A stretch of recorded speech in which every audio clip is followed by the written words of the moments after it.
आइए अब देखते हैं कि प्रेजेंट इंफिनिट का नेगेटिव कैसे बनाते हैं। दोस्तों नेगेटिव सेंटेंस का जो स्ट्रक्चर होता है वो होता है सब्जेक्ट। दोस्तों नेगेटिव में क्या करना है, आपको डज लगाना है, फिर आपको डू लगाना है, डज डू, फिर आपको नॉट लगाना है, फिर आपको फर्स्ट फॉर्म लगाना है, फिर आपको ऑब्जेक्ट लगाना है। दोस्तों याद रखिएगा, जब आप डज डू आप लगा देंगे तो आप उस वर्ब में आपको यस और यस नहीं लगाना है, क्योंकि देखिए जो डज है ना, देखिए यहाँ पर ऑलरेडी देखिए इसमें यस लगा हुआ है। ठीक है, तो दोस्तों डज क्या है दोस्तों, ये सिंगुलर है क्योंकि इसमें यस और यस लगा हुआ है, और ये दोस्तों डू क्या है, ये प्लूरल है। तो आप डू क्या है, प्लूरल है। इसका मतलब दोस्तों क्या हुआ कि जब सब्जेक्ट सिंगुलर रहेगा, सिंगुलर सब्जेक्ट के साथ आपको डज लगाना है, अगर सब्जेक्ट प्लूरल है तो आपको डू लगाना है। उसके बाद आपको नॉट लगा करके फिर आपको फर्स्ट फॉर्म लगाना है, और आपको इस फर्स्ट फॉर्म में दोस्तों आपको यस और यस का यूज नहीं करना है। जैसे दोस्तों अगर मुझे बनाना हो कि वह अंग्रेजी नहीं बोलता है, नहीं बोलता है। अब देखिए यहां पर देखिए लास्ट में देखिए ता है आया है, बोलना, बोलना एक वर्ब है, फिर देखिए लास्ट में ता है ते आ गया। ठीक है, इसका मतलब ये प्रेजेंट इंफिनिट टेंस में है। तो आपको करना है, देखिए यहाँ नेगेटिव है, नहीं आ गया तो आपको नेगेटिव सेंटेंस का जो स्ट्रक्चर है उसको फॉलो करना है। तो पहले आप लगाएंगे सब्जेक्ट, तो सब्जेक्ट इसमें क्या है दोस्तों, ही। अब देखिए सब्जेक्ट सिंगुलर है, जब सब्जेक्ट सिंगुलर होगा तो आपको डज लिखना है, ही डज। उसके बाद आप लिखेंगे नॉट, ही डज नॉट। बोलने का मतलब होता है स्पीक, फर्स्ट फॉर्म लगाना है, ही डज नॉट स्पीक, फिर आपको इंग्लिश लिखना है। लेकिन दोस्तों याद रखिएगा, इस स्पीक में कभी आप यस और यस यहाँ मत लगाइएगा, क्योंकि डज में ऑलरेडी आपने यस और यस लगा दिया है, तो आपको यहाँ पे स्पीक्स नहीं लिखना है। यानी नेगेटिव सेंटेंस जब आप बनाएंगे दोस्तों तो आपको डज डू का यूज़ करना है ना, इसलिए आपको यस और यस वर्ब में नहीं लगाना है। ठीक है दोस्तों, जो नेक्स्ट सेंटेंस मैं लिखता हूँ दोस्तों, मैं कहूँगा दोस्तों कि पाकिस्तान सच नहीं बोलता है, पाकिस्तान सच नहीं बोलता है। तो कैसे बनेगा दोस्तों, पाकिस्तान आप लिखिए पहले, पाकिस्तान सब्जेक्ट है। अब इस पाकिस्तान का जो वर्ब है दोस्तों क्या है, बोलने का काम हो रहा है, लेकिन दोस्तों ये निगेटिव सेंटेंस है। तो निगेटिव सेंटेंस में आपको क्या करना है, डज और डू लगाना होता है। तो पाकिस्तान एक सिंगल कंट्री है, ठीक है, तो आप लिखेंगे पाकिस्तान डज। उसके बाद आप नॉट लगाइए, डज नॉट। बोलने का मीनिंग क्या होता है, स्पीक, पाकिस्तान, तो Pakistan does not speak truth. ये हो गया दोस्तों, पाकिस्तान सच नहीं बोलता है। दोस्तों नेक्स्ट सेंटेंस देखते हैं दोस्तों। अगर मैं दोस्तों कहूं कि वह छोटी छोटी बातों पर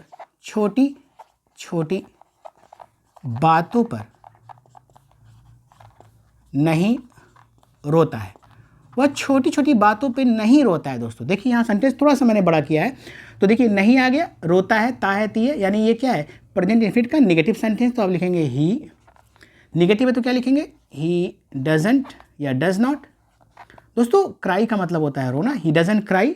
छोटी छोटी बातों पर इसका मतलब होता है ऑन स्मॉल मैटर्स। ठीक है, तो क्या लिखेंगे, he doesn't cry on small matters. दोस्तों बनाना हो इंट्रोगेटिव तो क्या करेंगे दोस्तों, इंट्रोगेटिव में क्या होता है, जो सेंटेंस होता है वो क्या से शुरू होता है। दोस्तों तो ध्यान रखिएगा, अगर सेंटेंस क्या से शुरू हो, जैसे मैं कहूँ क्या मैं अंग्रेजी बोलता हूँ, तो आप क्या बोलेंगे, यस या नो।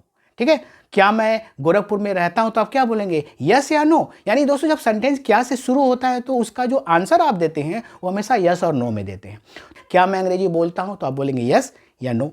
तो उस केस में क्या करेंगे, जो हेल्पिंग ऑफ होगा उस टेंस का, उसको आपको पहले करना होता है। तो देखिए यहाँ पे हेल्पिंग ऑफ क्या है दोस्तों, डज डू है, तो क्या करेंगे आप डज डू को पहले करेंगे। ठीक है, तो हो जाएगा डज डू, फिर इसको आपने पहले कर दिया, फिर आप लिखेंगे सब्जेक्ट, फिर आप लिखेंगे फर्स्ट फॉर्म, फिर आप लिखेंगे ऑब्जेक्ट। यानी आपको यहाँ पे नॉट नहीं लगाना है, क्योंकि ये केवल इंट्रोगेटिव है, नेगेटिव तो अभी आया ही नहीं है। ठीक है, तो दोस्तों अगर आप डज डू पहले कर देंगे ना, तो उसका मतलब होता है क्या। ठीक है, तो आपको क्या करना है, क्या का मीनिंग आपको व्हाट नहीं लगाना है, आपको डज डू जब भी आप पहले करेंगे तो सेंटेंस में क्या से स्टार्ट होने लगेगा। ठीक है, जैसे दोस्तों अगर मैं सेंटेंस लिखूं, क्या मैं तुम्हें जानता हूं, क्या मैं तुम्हें जानता हूं। ठीक है, अब देखिए यहाँ पे क्या आ गया, तो अब देखिए लास्ट में ता है ती आया है, यानी वर्ब, जानना एक वर्ब है, उसके साथ देखिए ता है ती आया है। तो आपको क्या करना है, आपको यहाँ पर व्हाट नहीं लगाना है। अगर आपने व्हाट लगा दिया तो सेंटेंस का ही व्हाट लग जाएगा, तो आपको सेंटेंस का व्हाट नहीं लगाना है, आपको दिमाग नहीं लगाना है, आपको हेल्पिंग वर्ब आगे लगाना है। ठीक है, तो आप क्या करेंगे, डज डू में से पहले करना है। देखिए मैं क्या है दोस्तों, मैं एक प्लूरल नाउन होता है दोस्तों, मैं क्या एक प्लूरल सब्जेक्ट है, तो आप क्या करेंगे, डू लगाएंगे, तो लिखेंगे डू आई। जानने का मतलब होता है know, you, do I know you, क्या मैं तुम्हें जानता हूं। दोस्तों नेक्स्ट सेंटेंस है, क्या लड़कियां टीवी सीरियल देखती हैं। अब देखिए कैसे बनेगा, लड़कियां दोस्तों क्या है, ये प्लूरल है, तो ये सब्जेक्ट है दोस्तों, लड़कियां के दोस्तों क्या है, सब्जेक्ट है, तो सब्जेक्ट को देख करके आपको डज डू लगाना है। तो सब्जेक्ट दोस्तों यहाँ पे प्लूरल है, तो आप क्या लिखेंगे, डू लगाएंगे। तो आप लिखेंगे डू, फिर लिखेंगे गर्ल्स, डू गर्ल्स दोस्तों वॉच मतलब होता है देखना, do girl watch TV serial. ठीक है, कहूं क्या रवि IAS की तैयारी करता है। अब ये कैसे बनेगा, देखिए रवि दोस्तों क्या है, एक सिंगुलर सब्जेक्ट है, तो आपको डज लगाना है, तो लिखेंगे डज रवि। तैयारी करने का मतलब क्या होता है, प्रिपेयर फॉर NIS। ठीक है, does Ravi prepare for NIS।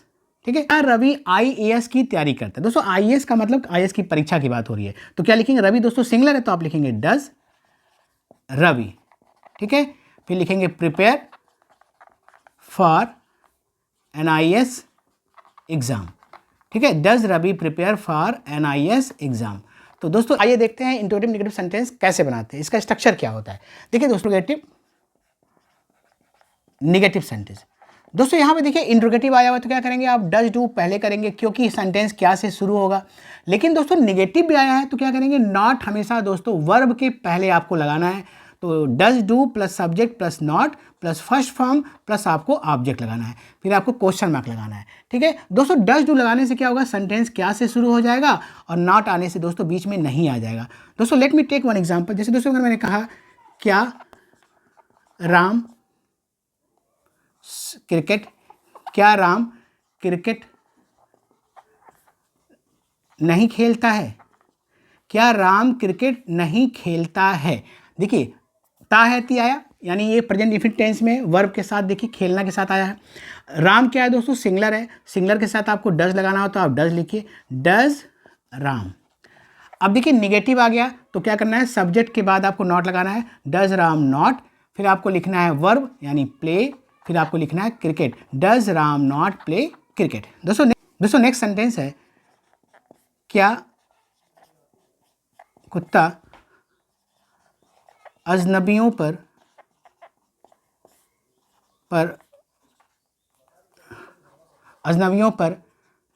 नहीं भौंकता है, क्या कुत्ता अजनबियों पर नहीं भौंकता है। कैसे बनेगा दोस्तों, देखिए यहाँ पे भौंकता है, भौंकने के साथ देखिए ता आया है, यानी ये प्रेजेंट इंफिनिट टेंस में है, क्या और नहीं आ गया, यानी ये इंट्रोगेटिव नेगेटिव सेंटेंस में है। तो दोस्तों कुत्ता क्या है, ये एक सिंगुलर है, तो आप लिखेंगे does the dog, does the dog. ठीक है, निगेटिव आया है तो नॉट लगाइए। दोस्तों बार का मतलब होता है भौंकना, और अजनबियों पर मतलब होता है एट, एट मतलब हो गया पर, स्ट्रेंजर्स, एट स्ट्रेंजर्स का मतलब क्या, लोग बीजेपी को पसंद नहीं करते हैं, क्या लोग बीजेपी को पसंद नहीं करते हैं। कैसे बनेगा दोस्तों, तो देखिए पसंद करते हैं ता है ती आ गया ना, तो आप लिखेंगे डू, डू दोस्तों क्या, लोग क्या प्लूरल है, डू पीपल, निगेटिव है तो नॉट लाइक बीजेपी। ठीक है, तो दोस्तों इस तरह से क्या करेंगे, आप क्वेश्चन मार्क यहाँ लगाएंगे। When, why, what, where, who, how, which, whom, whose. जब ये सेंटेंस के बीच में आएगा दोस्तों, तो क्या करेंगे, सबसे पहले उस क्वेश्चन वर्ड को आप लिख लीजिएगा, QW मतलब क्वेश्चन वर्ड। फिर क्या करना है दोस्तों, आपको डज डू लगाना है, यानी उसके बाद उस क्वेश्चन वर्ड के साथ हेल्पिंग ऑफ जरूर लगाएगा दोस्तों, प्लस सब्जेक्ट लगाइएगा, फिर आपको वर्ब लगाना है, फिर आपको ऑब्जेक्ट लगाना है दोस्तों।